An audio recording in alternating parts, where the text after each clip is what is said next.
You can't comprehend it, but I'll give you an analogy. If you took all the oceans and turned them into ink, and all the trees and turned them into pens, and started to write how merciful and all the blessings of God, you'd run out of pen and ink before you could even come close.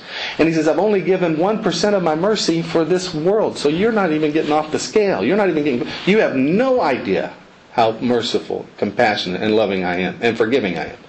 But I'm also just, and I'm telling you up front, do not come to me with partners on the day of judgment that say this is equal to me. I will not forgive it. I'm telling you, even if I have the ability and the mercy to do so, I will not. You come to me with a partner, you go to hell. You come to me without a partner, we can talk. I'll apply my mercy, my justice, and it will be absolutely not arbitrary. It'll be equal to everybody. We can get into that later. But this one should be clear. That is salvation for the Muslim. No, so why am I a Muslim? Was the other question. Or how did I become a Muslim? Well, I want to make a long story short because I told you I could make a 45-minute. I don't want them to walk out the door because we have some other refreshments and a few other things for you guys. I'm going to make it the Reader's Digest version, and you can ask me later for this. I wanted to become a Baptist minister. I wanted to evangelize and preach and to actually call people to Christianity. And when I studied Christianity to do that, while getting introduced to other religions, I just want to know enough about them to find out how to approach them. And once I first was introduced to Islam in college, I had no concept of what it was. But it didn't take me long to figure out a Muslim was a confused Christian. That was my take on it. And so, having done that, I had a roommate who was Muslim, and I wanted to share with him his unfortunate conclusions and help him become a Christian. In that process of me learning about Christianity and trying to discuss with my roommate why he should be a Christian, I was learning a lot about the Bible, the history, and trying to figure out ways to be persuasive in my argument.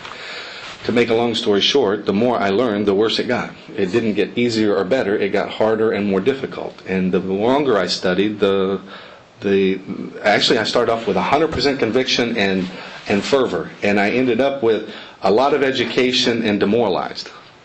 It went the opposite direction. And I ended up wanting to return the favor to my Muslim friend and basically put him in the same position I was in, depressed. And so I wanted to tear down Islam. So I applied the same fervor to tear apart Islam that I tried to build up Christianity with.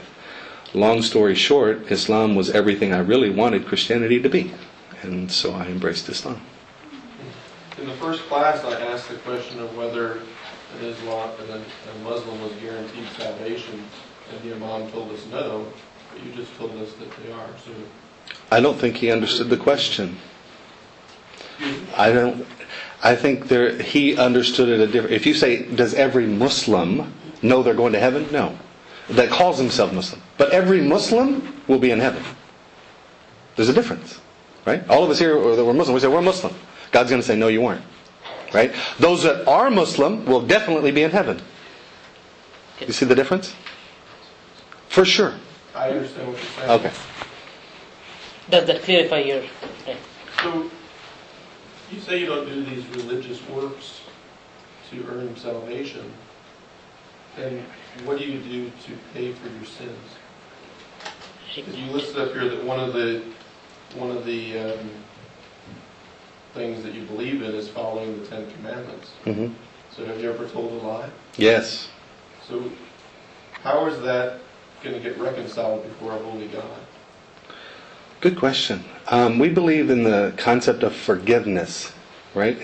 God has that attribute. No, I understand forgiveness, but there has to be a payment for that sin. No. Listen to me. This is something you need to understand our perspective. Punishment, right? Payment, atonement, whichever word you want to pick, right? To deal with sin denies forgiveness. They're two mutually exclusive things that cannot be applied to the exact same event.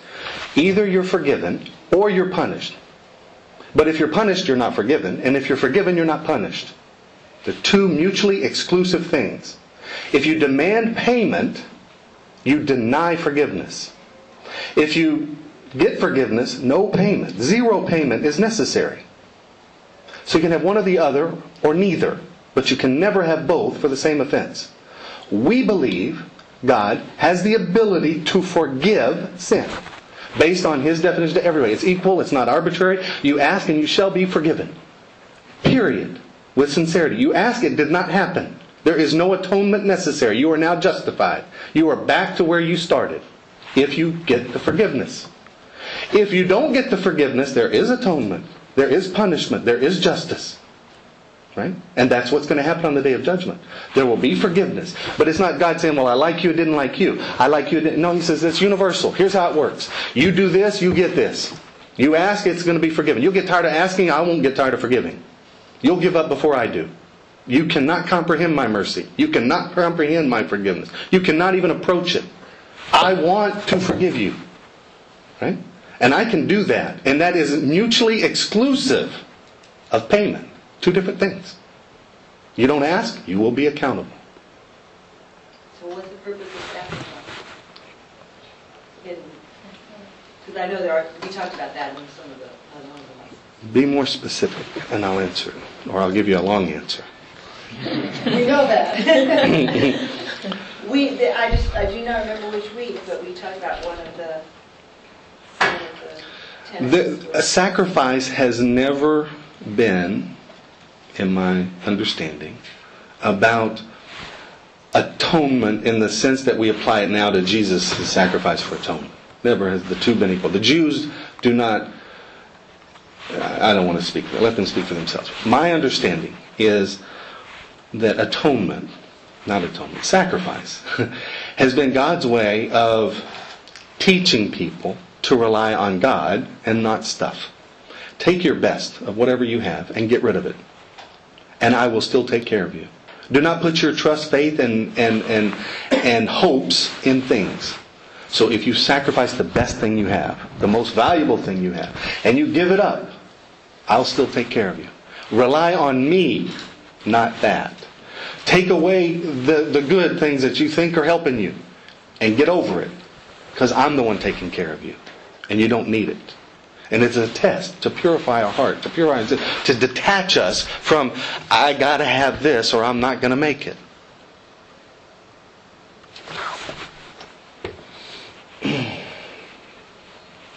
So it does go back to believing what scripture or what holy book you're going to believe. All faith, in my opinion, goes back to authority. Yes. Uh-huh.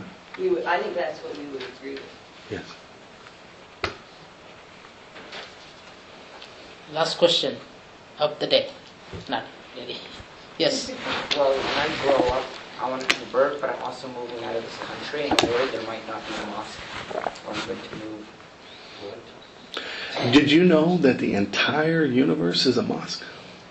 You can pray anywhere. So you don't have to go to a mosque every Friday.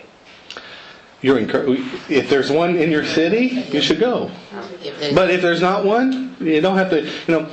For example, just think of this, right? Muslims are told to pray in Mecca is the highest reward, right?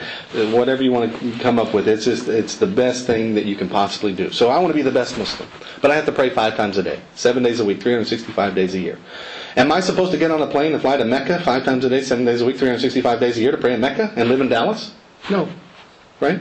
So there's always something better. I mean, you can just keep going. I could do this, but I could do this would be better. I could do this, but this is better. I could do this, and this is better. But I have to do what is in my capacity. So if I'm at a football game and there's no mosque inside the stadium, I go somewhere and just pray. Or if I got I'm at my house and I pray.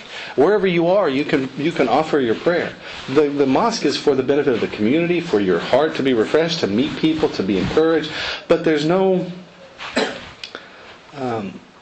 dogmatic salvation and praying in a mosque. You're just told this is the best behavior for you.